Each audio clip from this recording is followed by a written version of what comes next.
Olá pessoal, sejam bem-vindos a mais um vídeo do nosso canal Marisson Fraga. É um prazer imenso ter você por aqui. Vamos falar mais uma vez sobre psicanálise. No vídeo de hoje eu quero trazer a figura de Zé do Caixão, né? Esse personagem de Zé do Caixão, que é um personagem brasileiro, você provavelmente conhece, mas se você não conhece, nunca assistiu nenhum filme que tivesse esse personagem Zé do Caixão, fique tranquilo e fique tranquilo, porque você vai conseguir entender perfeitamente aqui esse vídeo, tá? A gente vai te dar os elementos suficientes para que você entenda o que a gente vai abordar. A gente vai fazer uma avaliação sobre a estrutura de personalidade desse personagem, Zé do Caixão, e eu tenho algumas informações relevantes para você antes da gente começar a comentar sobre o filme específico que a gente vai trazer aqui como caso. Quem acompanha o nosso canal sabe que, vez ou outra, nós trazemos exemplos de filmes, né, cases de filmes, e até pegamos alguns personagens, por exemplo, para fazer uma avaliação psicológica ou psicanalítica. E a intenção, na verdade, dessa abordagem é trazer de uma forma mais leve um conteúdo para que você possa se familiarizar mais com a psicanálise, para que você possa aprender mais sobre a psicanálise. E hoje não vai ser diferente. A gente vai trazer o personagem Zé do Caixão especificamente no filme A Meia-Noite Levarei Sua Alma, tá? Eu sei que o nome, o título do filme é um pouco assustador, né? Causa um impacto, eu pelo menos acho. A Meia-Noite Levarei Sua Alma, um filme que, se eu não me engano, surgiu em 1968, né? Se não me falha a memória, foi em 1968, mesmo ano, inclusive, até de A Noite dos Mortos-Vivos, de George Romero. Então parece que foi um ano meio sombrio aí para o cinema e para os amantes de filmes de terror. A década de 60 foi uma década bastante marcante, né, digamos assim, né? Veio Psicose, Pássaros, de Alfred Hitchcock, veio aqui no Brasil A Meia-Noite Levarei Sua Alma, e logo em seguida, com Zé do Caixão também, Esta Noite Encarnarei no Teu Cadáver. Se você não gosta de filme de terror e você está achando esses títulos muito pesados, fique tranquilo, porque a ideia, como eu já falei aqui do nosso vídeo, é trazer informações sobre a psicanálise, tá? Então, eu vou pegar esse case, né, desse filme, né, da criação desse personagem. Por que eu estou trazendo esse filme aqui, A Meia-Noite Levarei Sua Alma, e eu vou avaliar a personalidade de Zé do Caixão do ponto de vista psicanalítico, especificamente nesse filme. Porque foi o primeiro filme, foi o filme onde o José Mojica Marins, ele criou, né, esse personagem, e a partir daí vieram outros filmes, né, com esse personagem Zé do Caixão, mais ou menos como fez Agatha Christie, né, com aquele detetive Hercule Poirot, mais ou menos como fez Arthur Conan Doyle quando criou o personagem Sherlock Holmes, escreveu vários livros e o Sherlock Holmes sempre estava lá investigando. O José Mojica Marins fez exatamente a mesma coisa com o Zé do Caixão, fez vários filmes e ele era o Zé do Caixão, e ele era não só o ator, como também o diretor. E aí eu tenho uma observação a fazer antes de a gente começar a fazer essa avaliação psicanalítica, que é basicamente o seguinte. Primeiro, se você caiu aqui de paraquedas e gosta de psicanálise, gosta de psicologia, se inscreve no nosso canal, ativa o sininho para receber as nossas próximas notificações, porque aqui a gente tem um conteúdo relevante para você, se você se interessa por esse conteúdo. A outra informação relevante que eu tenho aqui também é o seguinte: se você não assistiu esse filme, você pode assistir a esse filme no YouTube, que ele está disponível para você. Só você colocar lá A Meia-Noite Levarei Sua Alma, que você vai ter a possibilidade de assistir esse filme. Agora, lembrando que é um filme brasileiro, um filme antigo, um filme inclusive até em preto e branco, com baixíssimo orçamento. E a terceira informação que eu quero te dar é basicamente o seguinte: quando o José Mojica Marins ele foi construir esse personagem, e eu estou falando isso porque eu li a biografia de José Mojica Marins, de fato ele não teve nenhum acesso à psicanálise, absolutamente nada. Eu tô pegando aqui o que eu tô vendo do filme e tô trazendo para cá, não que exista um embasamento no sentido de que José Mojica Marins ele já falou que ele conversou com um psicanalista, e a construção do personagem dele foi muito bem elaborada, como acontece hoje, por exemplo, no cinema, principalmente nos Estados Unidos. Fica mais fácil para você fazer uma avaliação psicanalítica, porque, de certa forma, lá eles têm consultoria de psicólogos, né, e psicanalistas e até psiquiatras para poder construir determinado personagem. Isso não aconteceu aqui no Brasil. O José Mojica Marins ele teve um pesadelo, e a partir desse pesadelo foi que ele trouxe a construção do personagem Zé do Caixão, que é sobre isso que a gente vai falar agora, trazendo essa avaliação psicanalítica para você entender mais uma estrutura de personalidade que, diga-se de passagem, Freud acabou falando pouco sobre ela, tá? Daqui a pouco a gente vai chegar lá. Então vamos entender do que se trata, né, esse filme, né? Primeiro filme onde vem esse personagem, Zé do Caixão, né? Eu ia falar José do Caixão. Zé do Caixão, que é um coveiro, né? Ele é de uma cidade, eu não lembro se no filme ele vai falar qual é a cidade, mas é uma cidade pequena. É uma cidade onde tem uma presença considerável da igreja católica, né? As pessoas são muito católicas lá. E partindo do princípio também de todo esse sincretismo religioso que tem aqui no Brasil, até uma questão histórica, que não é pauta central aqui, por isso que eu não vou me delongar muito, mas por causa desse sincretismo religioso, as pessoas são muito supersticiosas nesse local, né, nessa cidade pequena. E o Zé do Caixão, ele tem um objetivo. Primeiro que ele é ateu, tá? Então, ao que parece, ele é ateu. Ele não acredita muito em Deus, ele não acredita muito nessa questão de fantasmas, por exemplo, de almas penadas. Então, ele se acha superior. Ele se acha superior à maioria das pessoas, da população local. Aí a gente poderia ir para uma avaliação na ótica do narcisismo, né? Mais especificamente narcisismo primário, onde a gente falaria sobre o narcisismo, também conhecido como narcisismo autoerótico, mas não é disso que eu quero falar aqui. Eu quero falar sobre a estrutura de personalidade. Então tem alguns pontos interessantes nesse filme para você entender. Nós já entendemos que trata-se de uma cidade pequena, uma cidade de presença considerável da Igreja Católica, uma cidade onde é vítima, entre aspas, né, vítima de um secretismo religioso, em que não só as pessoas são católicas, mas também as pessoas são muito supersticiosas. E o Zé do Caixão, ele é coveiro da cidade. Ele se veste de uma forma bem excêntrica, digamos assim, né? Tanto é que um coveiro não vai se vestir com capa preta, com um chapéu daqueles, enfim, ele tem as unhas enormes, então é um cara meio excêntrico ali. E o que acontece que é mais importante para a gente fazer essa avaliação é que o Zé do Caixão, ele passa o filme praticamente todo tentando encontrar uma mulher que dê a ele um filho. Porque a ideia, na verdade, que ele argumenta isso, pelo menos no âmbito consciente, é que como ele faz parte de uma raça superior, né, que é uma raça que não é vítima do que ele vai chamar dessa crença que não é verdadeira, que é a questão da crença em Deus, né, e as almas penadas e todas essas questões, ele vai se considerar superior, então ele quer um filho na mesma linhagem dele, tá? Um negócio meio Hitler aí, digamos assim. Então ele passa o filme nessa briga, né? Porque ele percebe, por exemplo, que a esposa dele não pode ter filho, e aí ele acaba matando a esposa dele. Mas aí ele percebe que a esposa do amigo pode ter filho, né? Então ele acaba também assassinando o amigo. E ele violenta a viúva, no caso, que era a esposa do amigo, era a noiva, se eu não me engano, era a noiva do amigo. E ele acaba violentando essa viúva, né? Porque ele assassinou o noivo dela. Então ele acaba violentando a mulher. E tem uma questão aí que eu acho que nesse ponto a gente pode começar a fazer a avaliação psicanalítica, porque é o seguinte: quando eu assisti o filme, né, eu estava tentando entender qual era a estrutura de personalidade do Zé do Caixão. E em determinado momento do filme eu cheguei a pensar que era até a psicose, porque quando ele assassina o amigo dele, né, que seria o noivo da amiga, no caso, que ele queria ter o filho com ela, porque ela poderia ter filho e a esposa dele não, e como a gente já explicou, depois que ele mata esse cara, ele começa a ter, ao que parece, umas alucinações. Então, não são nem delírios, né? A princípio, eu pensei que essas alucinações me fizessem, no caso, entender que a estrutura de personalidade dele era a psicose e que ele vivia justamente em delírio.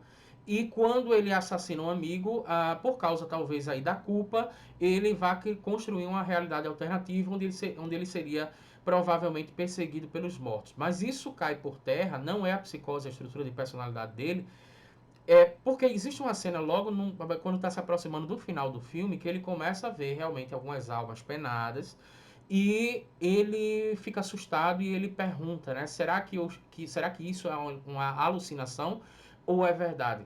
Então isso não é uma pergunta de uma pessoa em psicose, uma pessoa com psicose extraordinária, uma pessoa em crise, né? Não é um questionamento que se faça com o que a psiquiatria vai chamar, por exemplo, de um esquizofrênico quando está em crise. Então, a psicose não seria a estrutura de personalidade dele, justamente porque ele faz essa pergunta. Então, você não vai ver ninguém em crise, ninguém com alucinação fazendo a pergunta, mas será que o que eu estou vivendo é verdade ou é uma alucinação?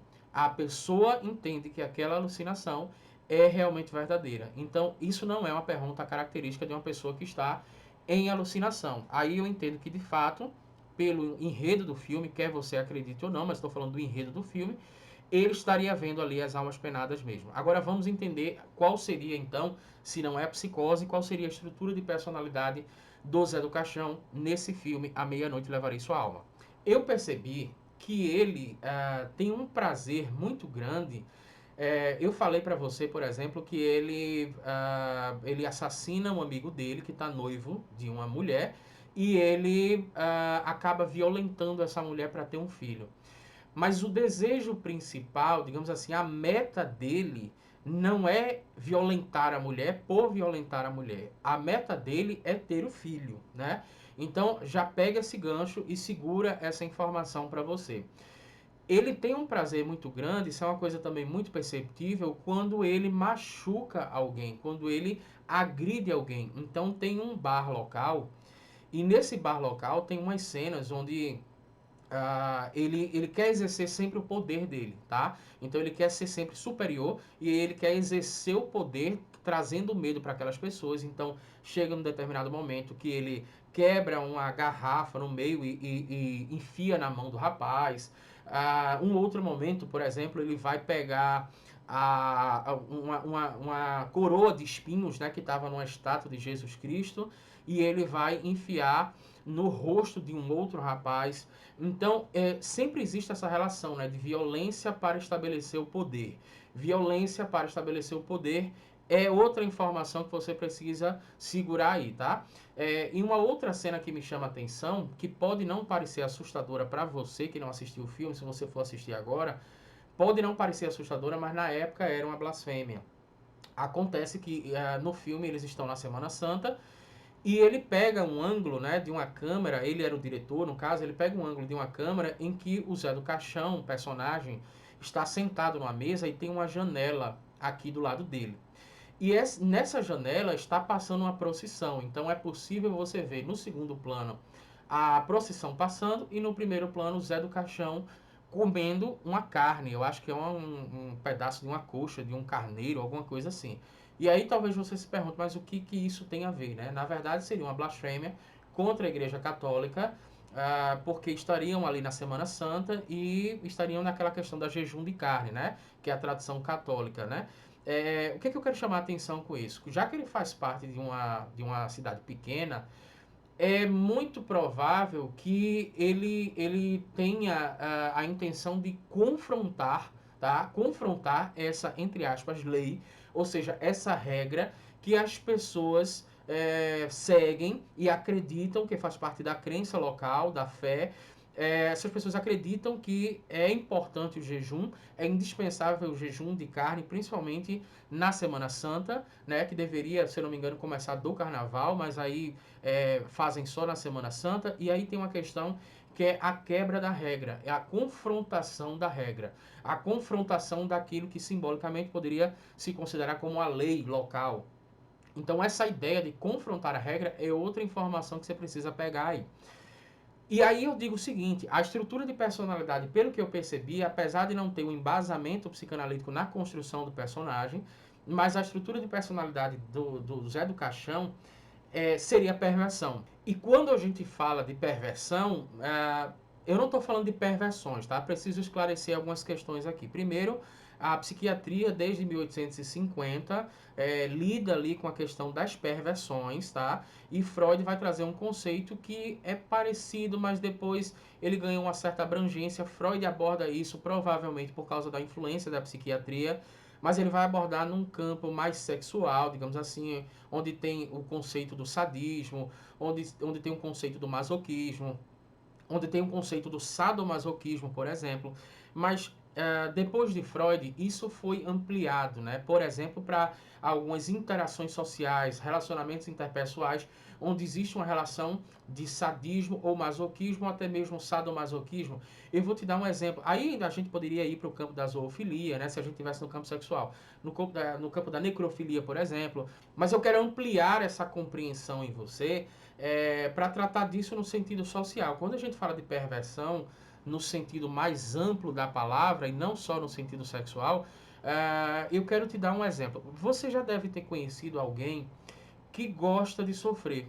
Você já deve ter conhecido alguém que gosta de problema. Parece que quando está tudo bem na vida da pessoa, a pessoa gosta de problema. Se você perguntar para essa pessoa, ou se você disser para ela, olha, você gosta de sofrer, provavelmente a pessoa vai dizer, não, eu não gosto. Porque no âmbito inconsciente, ou seja, no âmbito metapsicológico, no âmbito consciente pode ser que a pessoa diga, não, eu não gosto de sofrimento. Mas no âmbito metapsicológico, existe um prazer no sofrimento.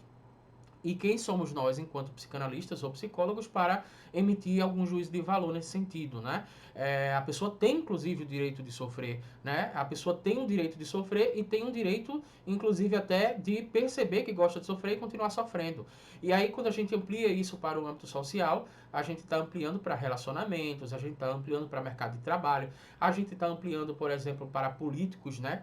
Quantos políticos não são sádicos, né? E não que seja a estrutura de personalidade do político, mas ele pode apresentar um sintoma de sadismo que estaria ligado à questão da perversão. E outra observação que eu faço é o seguinte: alguns psicanalistas eles vão entender que existe a estrutura de personalidade, mas existe um sintoma. Você pode ser, por exemplo, um neurótico fóbico, mas você pode ter alguns sintomas de perversão. Alguns outros psicanalistas vão compreender de uma forma diferente, vão compreender que nós temos uma estrutura de personalidade que é a principal, mas que a gente transita de acordo com a nossa história, a gente transita pelas outras estruturas de personalidade. Então, em alguns momentos, por exemplo, eu posso ser um neurótico obsessivo, mas em alguns momentos eu me permito ser perverso, né? Por exemplo, eu posso ser um neurótico obsessivo, um neurótico fóbico, mas em algum momento, na cama, por exemplo, eu me permito ser perverso. Isso é um exemplo, né? O que não combinaria muito é a questão da histeria, por exemplo, com a perversão. Mas dá para você fazer a ligação entre algumas estruturas de personalidade e entender também que ela é a estrutura principal e você ter determinados outros sintomas. Por exemplo, uma pessoa que é neurótico fóbico, ele pode inclusive até desenvolver alguns sintomas, dependendo da compreensão psicanalítica, alguns sintomas de psicose, e dependendo também da história de vida dele, dependendo do trauma que ele vivenciar, ou ele pode transitar, dependendo também da sua compreensão. Então, ou ele vai desenvolver o sintoma de psicose, apesar de ter uma estrutura de personalidade que seria fóbica, ou ele vai transitar, ele vai ter estruturalmente, predominantemente, uma estrutura de personalidade que seria a neurose fóbica e fazer a transição para a psicose, dependendo do estilo de vida dessa pessoa. Haja visto também que Freud já lançou texto aí que fala sobre a perda da realidade, né? Essa espécie de perda da realidade que seria um ponto de interseção entre a psicose e a neurose, mas isso é assunto para um outro vídeo, tá? O que a gente quer falar aqui é o que teria acontecido, e aí é que eu faço a pergunta, o que teria acontecido na infância do Zé do Caixão para que ele tivesse se transformado num perverso, né? Estrutura de personalidade ligada à perversão. Primeiro nós podemos entender que para você desenvolver uma estrutura de personalidade da perversão, qual seria o mecanismo de defesa? Seria a denegação. Algumas pessoas vão chamar também de renegação. Isso quer dizer que quando criança, e aqui a gente está trabalhando no campo hipotético, tá? Mas quando criança, o Zé do Caixão, personagem, pode ter, por exemplo, percebido que a mãe não tinha falo. O Freud vai tratar isso como pênis. E daí vai surgir esse mito que as pessoas vão dizer que Freud é machista, porque ele diz que a mulher tinha inveja do pênis, tal, tal, tal. E quando a pessoa diz isso, na verdade, para mim, ela está assinando um atestado de que ela realmente não entendeu a psicanálise e não está entendendo, não só a psicanálise como um todo, não está entendendo o que Freud quis falar, mas também isso é assunto para outro vídeo. Eu posso até trazer um vídeo aqui sobre Freud era machista, tá aí, acaba de surgir um outro tema de vídeo. Mas sobre o Zé do Caixão, aconteceu para ele se tornar perverso a denegação de que a mãe não tem o falo.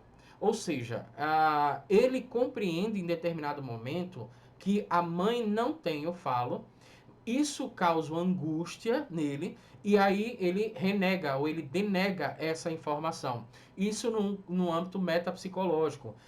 Seria o que a gente poderia chamar da estruturação da perversão em três tempos, em três momentos. Né? Primeiro você percebe que a mãe não tem o falo, isso num ponto de vista muito rápido, né, e imperceptível, porque é metapsicológico. Depois de perceber que a mãe não tem o falo, você se angustia com essa informação e para não ter que vivenciar essa angústia, você denega essa informação, você renega essa informação. Então, a denegação nada mais é do que a negação da castração da mãe, tá? Em outras palavras, nós poderíamos dizer que quando criança, o Zé do Caixão teria reconhecido a ausência do falo na mãe, ao mesmo momento que ele nega essa ausência do falo. E isso cria a estrutura de personalidade, que é a perversão, onde na verdade o fetiche vai ser o desejo daquilo que eu neguei sobre a minha mãe, ou seja, o fetiche é o desejo daquilo que eu neguei que faltava na minha mãe. Deixa eu abrir um parênteses aqui, porque quando a gente fala sobre a questão do falo, e como Freud falou sobre pênis, né, a compreensão da psicanálise foi ampliada. Então a gente está entendendo, por exemplo, aqui que o falo ele pode representar a questão do poder, né? Ele pode representar a questão da potência, por exemplo. Então, vamos supor uma mãe que esteja criando o filho sozinha, né? A mãe solo, como chamam. Então, essa mãe, na verdade, o filho pode perceber que a mãe dá mais importância para o trabalho ou para o dinheiro que ela ganha com o trabalho do que do próprio filho, propriamente dito. Então, na verdade, o filho, ele tenta ser para a mãe aquilo que falta na mãe. E quando a mãe, na verdade, acaba demonstrando ou falando isso para o filho, ou simbolizando isso de uma forma inconsciente, acaba simbolizando que o filho não é aquilo, na verdade, que preenche a mãe, de certa forma isso cria uma angústia no filho. E a maneira como o filho vai vivenciar essa angústia é a maneira que vai se estruturar essa personalidade. Nesse caso, quando acontece a denegação, ou seja, minha mãe não tem o falo, ela não tem o poder, ela não tem a potência. Ela é submissa, por exemplo, a meu pai. E aí eu acabo percebendo que, como ela não tem o falo e ela não tem o poder, eu me angustio com essa informação e depois dessa angústia da informação, eu venho com a denegação ou a renegação dessa informação, que é a falta de reconhecimento, né? Ou seja, o não reconhecimento da ausência daquilo que falta na mãe, que seria o falo, junto com a negação. E como eu já falei, o desejo vai falar muito sobre aquilo que eu neguei que faltava na minha mãe. Ou seja, minha mãe era castrada, ela não tinha um pênis, ela não tinha um falo, ou dê o nome que você quiser. E a partir desse momento, a criança acaba denegando essa informação e isso se transforma em fetiche. Isso se transforma em desejo. E eu também já falei aqui que é muito claro para mim que o desejo de Zé do Caixão não é um desejo sexual, mas ele queria ter o filho e ele queria se sobrepor às outras pessoas, causando medo nela, apresentando situações de violência e por aí vai. Então, o que é que eu entendo dessa forma? Se algum cineasta, por exemplo, me convidasse, isso é uma situação hipotética aqui, algum cineasta me convidasse para dizer o seguinte: olha, Marisson, a gente vai criar a infância do Zé do Caixão. Um filme onde vai falar a infância do Zé do Caixão. Quais são os elementos que deveria ter, né? Como a estrutura de personalidade dele é, ao que me parece, perversa, né? Pelo menos foi isso que eu constatei. E realmente não fica evidente nenhuma outra possibilidade, nem neurose, nem psicose. Até porque a psicose já caiu por terra quando ele faz o questionamento sobre a questão da alucinação. Então seria perversão. Eu entendo que vamos construir a infância hipotética aqui do Zé do Caixão. Ele é um camarada que ele teve uma infância onde a mãe dele era muito submissa ao pai. Eu estou falando de submissão no pior sentido da palavra. É muito provável que o pai agredisse a mãe. É provável que a mãe, apesar de ser agredida e muito submissa e humilhada, quisesse ter um filho com o pai, porque ao que me consta, pelo menos nesse filme, A Meia-Noite Levarei Sua Alma, Zé do Caixão, ele é filho único, né? Tanto é que ele não tem a ideia quase que obsessiva dele, né, de querer ter um filho, o que me parece a continuidade de uma raça superior. Então, me parece que a mãe queria ter o filho, porque na perversão isso acontece. O fetiche dele, na verdade, é se colocar numa situação superior a outras pessoas, provocando danos físicos nas pessoas, né? Apresentando situações onde ele agride essas pessoas, e isso representa justamente a denegação da submissão da mãe. A minha mãe não tinha um falo, ou seja, ela não tinha o mesmo poder que meu pai, não, ela tinha sim. E aí eu vou apresentar o meu desejo, através do meu desejo, aquilo que eu nego que faltava na minha mãe. Então eu vou me colocar numa situação superior às outras pessoas, porque eu represento o desejo do que faltava na minha mãe, isso de uma forma metapsicológica, e eu preciso de um filho, eu quero ter um filho porque ele vai justificar isso. Nós poderíamos entender que é um dos mecanismos de defesa do ego a questão da racionalização. Apesar dele saber que está fazendo alguma coisa errada, mas ele não se coloca numa situação de ser impedido pela lei, tá? Então ele não tem essa relação com a lei, onde a gente vê, por exemplo, o estabelecimento dos nossos limites, a gente respeita o estabelecimento, ele não tem essa questão dentro dele, né? Na verdade, ele precisa realizar a questão do fetiche dele, que nós poderíamos entender no âmbito social como esse desejo intenso de agredir as pessoas para se colocar numa situação superior às outras pessoas, e além disso complementar esse desejo da falta da mãe, que seria a questão do filho. A mãe desejava ter o filho e provavelmente a mãe não tinha condições de ter o filho por uma questão biológica, né? E isso estaria, hipoteticamente falando, muito claro na infância dele. Ele sabia, na verdade, que a mãe queria um filho e que a mãe não poderia biologicamente ter esse filho. E provavelmente o pai talvez falasse isso, né? Você não é mulher porque você não pode ter o filho. Eu construiria a infância de Zé do Caixão dessa forma, e ainda com uma informação adicional para a gente finalizar o vídeo. É que muitas pessoas podem pensar o seguinte: olha só, mas o perverso, se ele tivesse um irmão, por que ele quer realizar esse desejo da mãe? Se ele tivesse um irmão, não seria ruim? Ele não faria maldade, por exemplo, para essa criança? Ele não poderia ser agressivo com essa criança? Sim, ele poderia, e não, talvez não fosse. Mas vamos considerar que ele fosse agressivo justamente porque a estrutura de personalidade dele, da perversão, já estaria sido consolidada. Então vamos partir desse princípio aí, vamos considerar isso. Uma coisa é ele tentar corresponder ao desejo do que faltava na mãe enquanto adulto, porque a criança, a idealização dessa criança ainda era no âmbito simbólico, ainda era uma questão de desejo, não era necessariamente a criança em si. Você já deve ter visto, inclusive, até algumas crianças, por exemplo, que quando a mãe está grávida e a criança é bem pequena, ela fica feliz, porque ela sabe que ela vai ter um irmãozinho e tem um bebezinho na barriga da mãe, inclusive ela tem cuidado, né, com a barriga da mãe e tal. E o que acontece? A criança fica muito feliz. Só que quando a criança nasce, a outra criança que já era nascida, que já é maiorzinha, reage de uma forma negativa. Você já deve ter percebido isso. Então, uma coisa é o Zé do Caixão ter tido um irmão e ele, enquanto perverso, querer ainda fazer alguma coisa de ruim com o irmão dele. Outra coisa é a ideia, na verdade, o desejo da mãe de ter um filho. Essa questão do desejo da mãe de ter um filho é muito diferente da mãe engravidar e mais ainda diferente da mãe ter um filho. Então, me parece que ele está tentando corresponder ali à questão do desejo do que ele negou da mãe dele, que era basicamente a mãe dele não tinha falo, ou seja, em outras palavras, a mãe dele era castrada. Aconteceu uma denegação e ele reproduz isso através de fetiches ou através de desejos no âmbito não necessariamente sexual, mas no âmbito social, tá? Então, espero que você tenha gostado. Se inscreve no nosso canal, ativa o sininho para receber as nossas próximas notificações. Sempre vamos trazer análises de filmes e eu acho que esse ano, inclusive, a gente vai trazer muita análise de filme aqui para o nosso canal, porque eu entendi que é uma forma muito tranquila da gente trazer as explicações e os conceitos da psicanálise. Um forte abraço e eu te vejo no próximo vídeo.